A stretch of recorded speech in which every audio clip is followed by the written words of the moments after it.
honored to share the stage with everyone that came before me. I'm an outsider. I'm from Los Angeles. This is my second time here in Elko. So this is a bit of my perspective from last year. And forgive me for looking at my phone. Just checking text. There's something acute to poetry about the state of Nevada, having two things more than any other state: wild horses and whorehouses. You see, Elko's a mining town. With that comes the rattlesnake life of hotel living. Each day spent under the mountain and down the mine, where there's cold in the air only miners can feel. But for this week, the West meets in Elko to keep the history of its culture alive. It is here, in this small town, I witnessed a new side of humanity: the good, the bad, and sometimes the ugly. I learned the history of our people who often feel forgotten by the rest of us.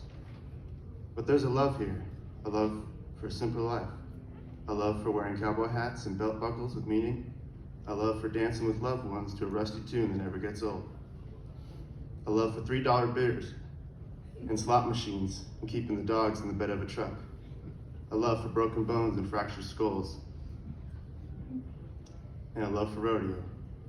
It was here in Elko I found the people who maintained a real love for the West that endures. Because you can't know the West until you've met the people that have lived and died here. You can't know the cowboy life until you lived it yourself. Hell, there's a reason why the saying is what it is. This ain't my first rodeo. Because there's nothing like seeing a man mount a bucking animal capable of ending his life. You can't know what it's like being in that freezing chute with the gladiators waiting to go to glory. There's success defined by 8 seconds. To the West, I journeyed with 2 bull riders across 3 state lines. I watched the Ruby Mountains fade to gold as their snow caps stranded my eyes. I traveled far and deep into the earthly wonders of the West. I stepped upon a frozen lake, home to no one but the jackrabbit sheriffs and the tiny trails left by ice fishermen. I sailed upon the sagebrush sea to Thunder Mountain, where the Navajo are Amish by a home made of forgotten metal and forged earth. From Elko was the Donner Pass. I think I'm gonna have to skip some of this, excuse me. One thing I've learned is you can give a cowboy many things and they'll know what to do with it.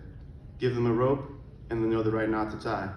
Give them a saddle and they'll show you something to ride. Give them a cold one or a hot plate and they'll know what to do with it. You give them a job to do and it gets done with rough hands. I shouldn't have thought a microphone would be any different. To my surprise, the people of the West stood up one after another with the cadence of soapbox pastors.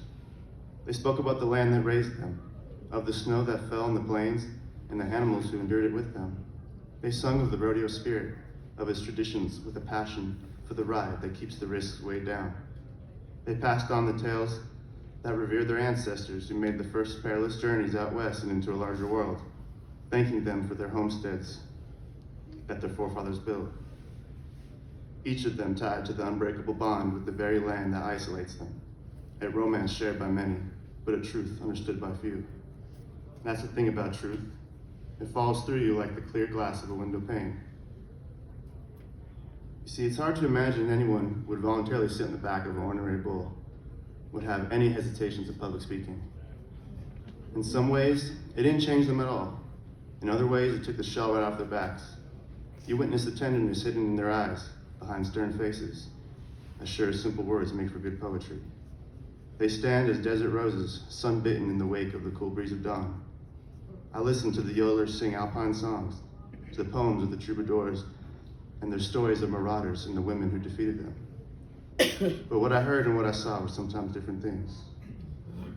You see, I crave change.